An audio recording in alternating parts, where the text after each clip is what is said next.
Hello student, welcome in my next lecture. That is some important term of chapter 4, that is animal kingdom. Student, आज हम कुछ term discuss करेंगे like development, circulatory system, how many types of circulatory system, and on the basis of removal of nitrogenous species, how can we classify organism into various categories. तो student start करते हैं development के साथ में. तो student development का meaning होता है कि जब यंग वन का बर्थ हुआ उसके बाद वो जो कंप्लीट मैच्योर ऑर्गेनिज्म बनता है तो वो क्या अपने पेरेंट से रिजेंबल होता है या उससे डिफर होता है. उसके अकॉर्डिंग हम डेवलपमेंट को टू कैटेगरीज में क्लासिफाई करते हैं, that is direct development and indirect development. Okay, तो स्टूडेंट डायरेक्ट डेवलपमेंट का मीनिंग होता है कि जो यंग वन होता है रिजेंबल टू एडल्ट. जैसा यंग वन है, डायरेक्ट का मतलब ये होता है जैसा यंग वन है वो एडल्ट से रिजेंबल करता है in all respect, but exception होगा यहाँ पे साइज एंड कलर. इसका गुड एग्जांपल है मेमल्स. जैसे हमारी बात करते हैं हम लोग, तो जो इन्फेंट्स होते हैं, जो यंग वंस होते हैं हमारे, तो ऑल रेस्पेक्ट में देखा जाए तो एक एडल्ट के इक्वली होते हैं, बट उनका साइज छोटा होता है, उनका कलर चेंज हो सकता है. बाकी आप कॉमन फीचर्स की बात करो तो सभी में दो हाथ हैं, दो पैर हैं, दो कान होते हैं, एक नोज होता है. तो इस तरह से कोई स्ट्रक्चर तो उनकी वेरी नहीं करी. जब वो न्यूबॉर्न बेबी था और वो एडल्ट हो गया तो वो रिजेंबल तो एडल्ट से ही कर रहा है, उसमें कोई चेंजेस तो नहीं आए. तो इस तरह का जो डेवलपमेंट है जिसमें young one resemble to adult and there is no intermediate stage, यानी वहां पर बीच में कोई इंटरमीडिएट स्टेज नहीं आती जहाँ के चेंजेस होते हैं. तो इस तरह का जो डेवलपमेंट होता है उसको हम क्या कहते हैं स्टूडेंट? Direct development. ओके, अब है इनडायरेक्ट डेवलपमेंट. इनडायरेक्ट डेवलपमेंट का मीनिंग होता है when young one not resemble to adult. Means जो यंग वन होता है वो एडल्ट से रिजेंबल नहीं करेगा, उसके जैसा नहीं दिखता. वहां एक इंटरमीडिएट स्टेज आती है और उसके बाद वो एडल्ट में कन्वर्ट होता है. ओके, तो यहाँ पर हम क्या कह देंगे कि young one not resemble to adult, यानी वो जो यंग वन है वो एडल्ट से रिजेंबल नहीं हो रहा, और एक इंटरमीडिएट स्टेज भी आती है, उसके बाद वो एडल्ट में कन्वर्ट होता है.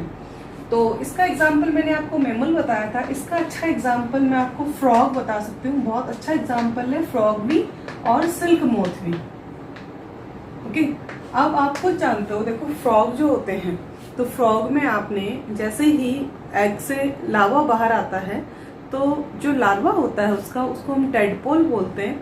तो टेडपोल एडल्ट फ्रॉग से कहाँ रिजेंबल कर रहा है? उससे डिफर है बिल्कुल. जो टेडपोल होता है फ्रॉग का वो फिश लाइक अपीयरेंस देता है, मीन्स उसकी एक टेल लाइक स्ट्रक्चर होती है लाइक दिस, ये वाली. ठीक है, और ये आप किसी पॉन्ड में देखने को मौका मिले तो आप देख सकते हो वहाँ स्विम करते रहते हैं. तो एडल्ट फ्रॉग तो स्विम नहीं करता ना, लेकिन जो टेडपोल होते हैं फ्रॉग के वो स्विम करते हैं, उनमें टेल होती है. ओके, और उनमें गिल्स भी प्रेजेंट होते हैं, यानी कि यहाँ पर इसमें रेस्पिरेशन के लिए कौन सा स्ट्रक्चर प्रेजेंट होगी? गिल्स प्रेजेंट होंगे, जो कि एडल्ट फ्रॉग में नहीं है.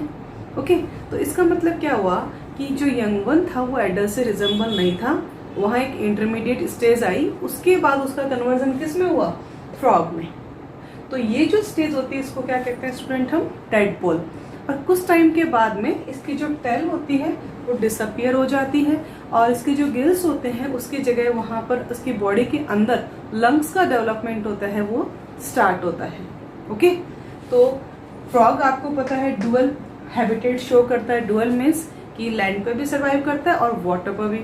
जब वाटर में होता है तो इसका जो रेस्पिरेशन ऑर्गन होता है वो स्किन होता है, और जब ये बाहर आता है लैंड पर आता है तो लंग्स के थ्रू रेस्पिरेशन शो करता है. तो स्टूडेंट अब आपको समझ आया होगा इनडायरेक्ट डेवलपमेंट का मीनिंग. एक इंटरमीडिएट स्टेज आई, उसके बाद वो एडल्ट में कन्वर्ट हुआ.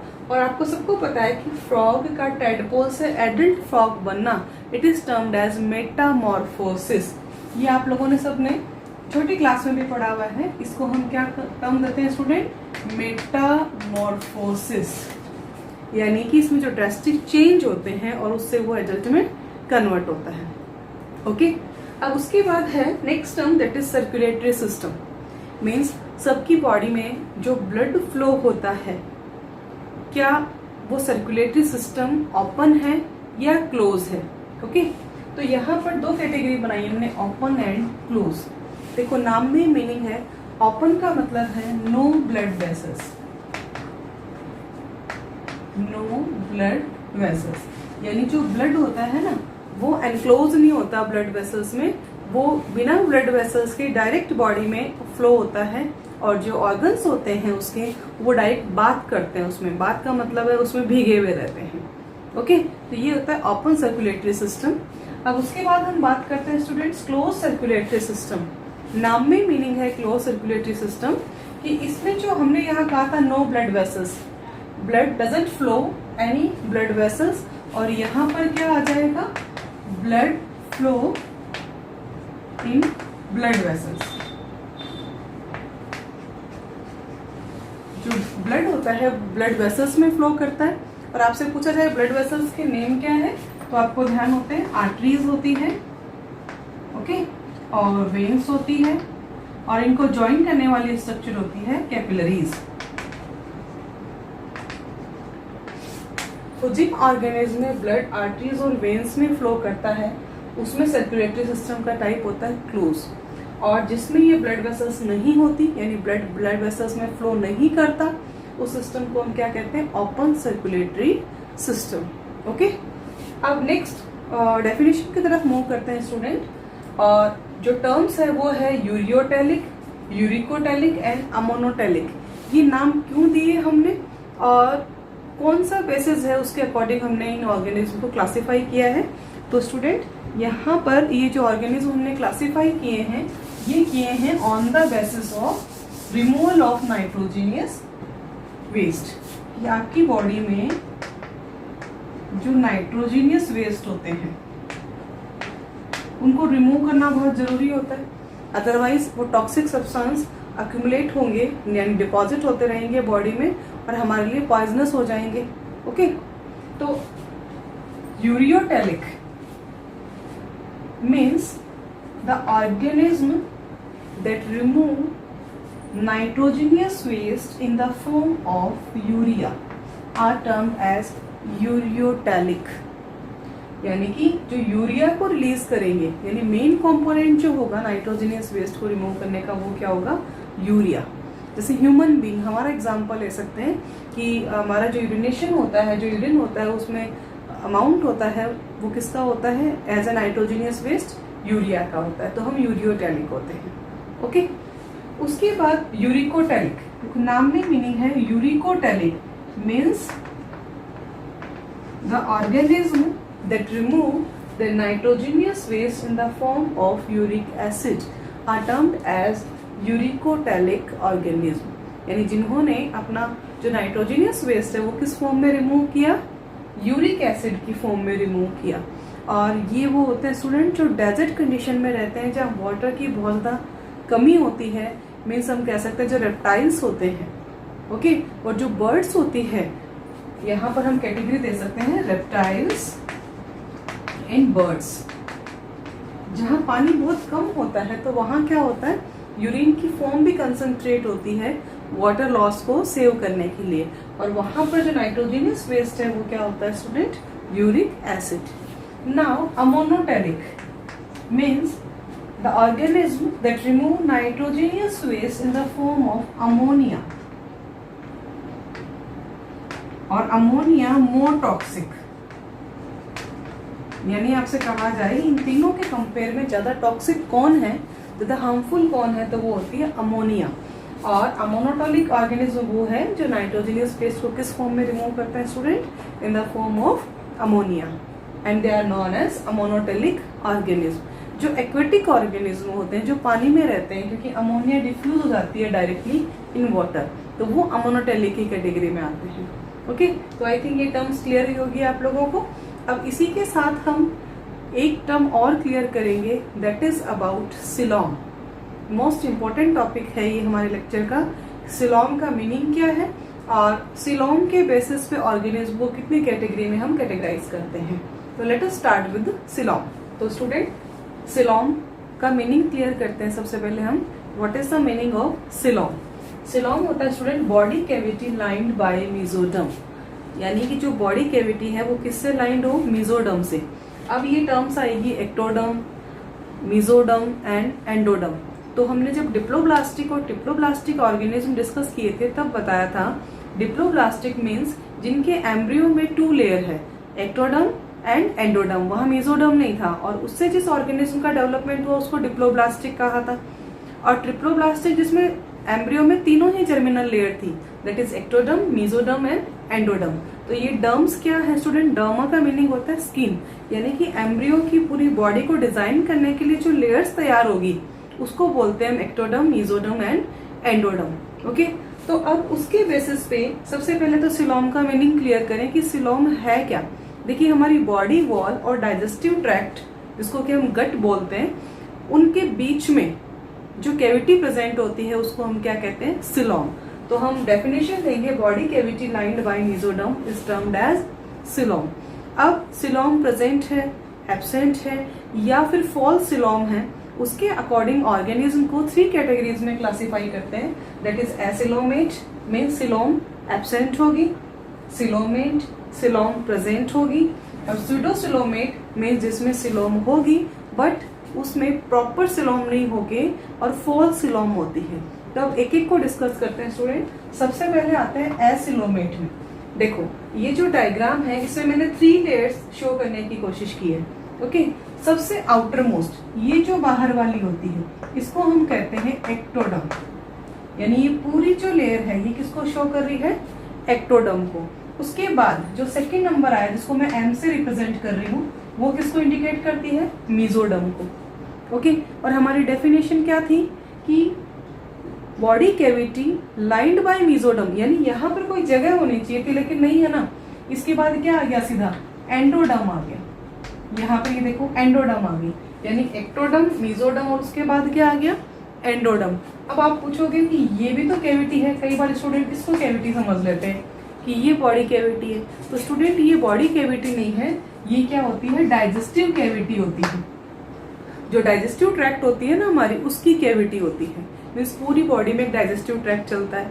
ओके, उसके इन बिटवीन प्लेस में हमारे ऑर्गन्स होते हैं ना, वो सिचुएटेड रहते हैं। तो जहां ऑर्गन सिचुएटेड है वही तो बॉडी कैविटी है हमारी। ओके, बॉडी वॉल और डाइजेस्टिव वॉल के बीच में जो कैविटी बनती है वो क्या होती है? सिलोम होती है। तो यहाँ पर देखो कहीं भी सिलोम नहीं दिखाई दे रही है आपको, क्योंकि एक्टोडर्म के बाद मेसोडर्म आ गई, फिर एंडोडर्म आ गई, यानी यह मेसोडर्म और इसके बीच में कोई खाली स्पेस होता तो हम कहते हैं कि सिलोम प्रेजेंट है। ओके, तो ये जो जगह है ये किसको दिखा रही है? Digestive cavity, that is known as gut. तो इसको हम क्या कहेंगे student? Acoelomate. Why? Because there is no coelom. और इसका एग्जाम्पल है only one, that is platyhelminthes. आगे आप जैसे जैसे अभी पोरिफेरा से हम स्टार्ट कर देंगे तो जो प्लेटीहेल्मिन्थेस आएगा ना उसमें सिलोम नहीं होती, वो एसिलोमेट है। अब उसके बाद आइए सिलोमेट में। तो स्टूडेंट वही देखो, ये एक्टोडर्म होगी, ये मेसोडर्म। अब देखो यहाँ आप देखो, सबसे आउटर कवरिंग एक्टोडर्म बना दी मैंने, उसके बाद क्या आया सेकंड नंबर पे? मेसोडर्म। लेकिन मेसोडर्म और एंडोडर्म, ये जो लेयर है ये कौन सी है? एंडोडर्म। ये एंडोडर्म और ये मेसोडर्म। तो मेसोडर्म और एंडोडर्म के बीच में ही आपको एम्प्टी स्पेस दिखाई दे रहा है, खाली जगह है। ये क्या होती है स्टूडेंट? सिलोम। इसको हम क्या कहते हैं? सिलोम। और इसमें इन ऑर्गेनिज्म का नाम क्या हो जाता है? सिलोमेट। तो एक्चुअल आपसे पूछा जाए भी सिलोम है कहाँ, तो कहाँ शो करोगे? ये जो स्पेस है ये वाला, ये किसको रिप्रेजेंट कर रहा है? सिलोम। ओके, अब यहाँ पे देखो ये डाइजेस्टिव ट्रैक्ट है यानी गट है, तो गट की लाइनिंग, गट की डाइजेस्टिव ट्रैक्ट की बॉडी वॉल और आपकी जो बॉडी वॉल है उसके बीच में जो कैविटी बनती है लेकिन लाइन हो, लाइनिंग का मतलब उसके अस्तर लगा हुआ हो, वो किसका हो? मेसोडर्म का। It is termed as coelom. I think clear हुआ होगा। एक बार वापस सुनो, देखो ये एक्टोडर्म, उसके बाद आ गया मेसोडर्म। ओके, मेसोडर्म और एंडोडर्म के बीच में ये वाली जो स्पेस है ये एंडोडर्म है और ये जो जगह है ये क्या है? गट, डाइजेस्टिव ट्रैक्ट। इसके बीच में जो स्पेस है, जो कैविटी है, उसको हम क्या कहते हैं? सिलोम और ट्रू बॉडी कैविटी। सिलोम को ट्रू बॉडी कैविटी भी कहते हैं स्टूडेंट। ओके, तो आई थिंक क्लियर हुआ होगा। और लाइन किससे है? ये मेसोडर्म से। अब उसके बाद आते हैं सूडोसिलोम पे। ये बिल्कुल क्लियर हो रही होगी आपको। देखो यहाँ पे ये एक्टोडर्म हो गया, ओके, और ये क्या हो गई? ये वाली लेयर, एंडोडर्म, और ये वही हमारा डाइजेस्टिव ट्रैक्ट या गट। अब इसको सूडोसिलोम क्यों कहा, क्योंकि यहाँ पे अब आप देख रहे हो कि स्पेस तो है, बॉडी कैविटी तो यहाँ पे दिख रही है आपको, लेकिन कहीं भी मेसोडर्म नहीं दिखाया हमने, क्योंकि यहाँ पे एक्चुअल में पूरी मेसोडर्म की लेयर नहीं होती। बस ये जो मेसोडर्म होती है ये स्कैटर्ड पाउच की फॉर्म में होती है। यहाँ पे जो पाउच दिख रहे हैं ना, ये किसके बने हुए हैं, मेसोडर्म के, लेकिन मेसोडर्म प्रॉपर लाइन नहीं है, मीन्स ऐसे लेयर की फॉर्म में नहीं है यहाँ पर, वो कैसी है, स्कैटर्ड पाउच की फॉर्म में। तो इस तरह की जो सिलोम होती है उसको हम क्या कहते हैं, सूडोसिलोम। मीन्स सिलोम है भी बट वो फॉल्स, मीन्स रिजेंबल कर रही है कि सिलोम है बट एक्चुअल में सिलोम या बॉडी कैविटी नहीं है। ओके, तो स्टूडेंट ये क्लियर हुए होंगे आई थिंक आपको। तो एक बार वापस देख लो, सिलोमेट ऑर्गेनिज्म पढ़ने थे हमें, और एसिलोमेट, तो ये था हमारा acoelomate, there is no coelom, कहीं कोई सिलोम नहीं बनी। Example platyhelminthes. उसके बाद हम आते हैं सिलोमेट पे, यानी जिनमें सिलोम प्रेजेंट है। तो यहाँ तो प्लेटीहेल्मिन्थीज एग्जाम्पल आ गया, सूडोसिलोम में एक एग्जाम्पल आता है, ओनली एक पूरा फाइलम आता है, दैट इज एस्कीहेल्मिन्थीज। और उसके बाद आगे जितने भी सारे आप फाइलम में मूव करोगे, जैसे एनालिड हो गया, आर्थ्रोपोड हो गया, मोलस्का हो गया, वर्टिब्रेट्स में आगे जाओगे, वो सारे किस में कैटेगराइज होंगे, सिलोमेट ऑर्गेनिज्म में।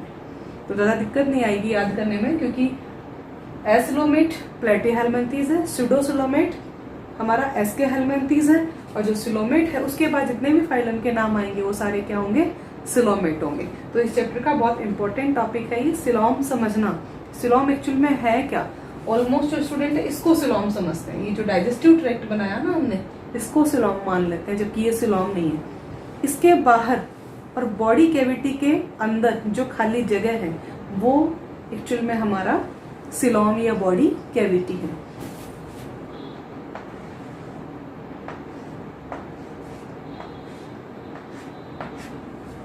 अब हम इसका ट्रांसफर सेक्शन काटते हैं। ऑर्गेनिज्म ले लिया हमने स्टूडेंट, तो इस ऑर्गेनिज्म में देखो, इस ऑर्गेनिज्म के अंदर जैसे ये पूरा ऑर्गेनिज्म है, यहाँ ये ऑर्गेनिज्म, तो ये इसमें होगी डाइजेस्टिव ट्रैक्ट जो इसकी बॉडी में मूव कर रही है। ओके, ये डाइजेस्टिव ट्रैक्ट है।